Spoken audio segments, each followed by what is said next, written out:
লাগিছিলে বাংলাদেশী বিধান হওক, কিন্তু থলুৱা মুছলমানখিনি হাৰাশাস্তি হ'ব নালাগে। সেই সংক্ৰান্তত লাচি থানাৰ লগত আমাৰ কাটি প্ৰেছ মিট দিয়াৰ পিছত অলপ জটিল হ'ল আৰু সেইটো মীমাংসা হৈ গ'ল। কোনো কাৰণ নাই। প্ৰায় এজন সাংবাদিকে বস্তুটো এডিটিং কৰি বস্তুটো এনেকুৱাকৈ দেখালে যেন আমি বাংলাদেশী ৰক্তক এনেকুৱা মানে এটা মিছ বা হেৰি কৰিব বিচাৰিলে। আমি এই সংক্ৰান্তত আমি এজাহাৰ দাখিল কৰিম। ইয়াৰ পিছত আমি যেতিয়া ঘৰত আমি বহি আছিলোঁ, বহি থকাৰ পিছত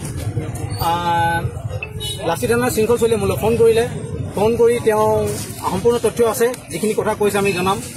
তেওঁ ক'লে যুদ্ধ কৰিবি নি, আমুক কৰিবি নি, তামুক কৰিবি নি। আমি যুদ্ধ নকৰোঁ। এখন সম্প্ৰীতিৰ দেশ হয়, এখন শিৱসাগৰ হয়। আমি যুদ্ধ কেতিয়াও নিবিচাৰোঁ। বাংলাদেশী উচ্ছেদ হোৱাটো আমি বিচাৰিছোঁ। এখন থলুৱা প্ৰভুত্ব দেশ হ'ব লাগে। কিন্তু কথা হৈ গ'ল, তেওঁ যি ধৰণে টন দিছে যুদ্ধ কৰিবি নি, হেৰি কৰিবি নি, বা আমি তেওঁক তেতিয়াও কৈছোঁ ফোনত যে আমি যুদ্ধ কৰিব বিচৰা নাই, এখন সম্প্ৰীতিৰ ঠাই হয়। আৰু তোমালোকে বস্তুটো এইটো বস্তু তুমি যেতিয়া সংবাদ মাধ্যমত ক'লা যেন চিন্তামণিগড় গাঁৱত বাংলাদেশী আছে, সেই কথাষাৰ অসমব্যাপী জনাৰ কাৰণে আমি সংবাদ মাধ্যমত দিব লগা হ'ল। যিহেতু গোটেই অসমলৈ এটা ভুল বাৰ্তা যাব, সেইকাৰণে আমি সংবাদ মাধ্যমত জনালোঁ। কিন্তু মূল কথা হৈ গ'ল, এতিয়া তেওঁ মোক জনাইছিলে ফোনত যুদ্ধ কৰিম আমুক কৰিবি তামুক, ক'লৈ আহিব লাগে, মাৰিম কাটিম ধেৰ কিবা কিবি। একচেপ্ট কৰিছোঁ। তেওঁ ৰখি থাকিব কৈছিলোঁ, আমি ৰখি আছোঁ। যিমান টাইমলৈকে ৰখি থাকিব লাগে ৰখি থাকিম। কিন্তু আমি যুদ্ধ কৰিবলৈ নহয়। কিন্তু আমি খাও পিন্ধি থকা নাই। আমাৰ ঐতিহ্য সম্প্ৰীতি এই দুটা সংগঠনৰ কাৰণে আমাৰ হাতাম পুঠি অসমৰ যাতে সম্প্ৰীতি নষ্ট নহয়।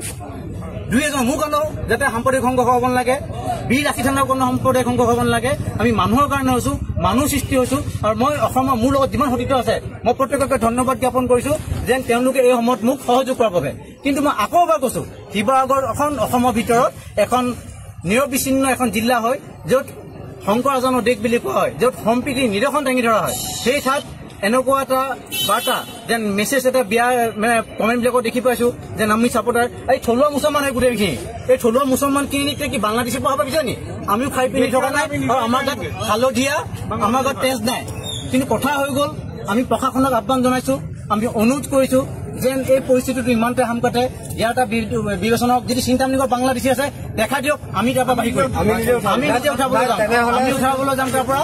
কিন্তু কথা হৈ গ'ল আৰু প্ৰশাসনকো অনুৰোধ জনাইছোঁ, এইকেইদিনতে আপোনাৰ তদন্ত কৰক। 3 দিনৰ ভিতৰত আমি প্ৰশাসনক এটা অনুৰোধ জনাইছোঁ, তাত যদি বাংলাদেশী আছে আপোনালোকে আজিৰ পৰা গৈ পেলাই হেৰি কৰক। অন্যথা পিছৰ পৰ্যায়ত যদি আকৌ কৈ আহিলে মনে বঢ়াই দিবও পাৰে, আমি কেনেকৈ গম পাম? সেইকাৰণে এইকেইদিনৰ পৰা গৈ পেলাই আপোনালোকে তাত বাংলাদেশী উচ্ছেদ কৰক আৰু শান্তি সম্প্ৰীতি বজাই ৰাখক। আৰু তেওঁলোকে যি শৃংখল চেলেঞ্জ কৰিছিলে, গৈ আছোঁ, ৰখি আছোঁ।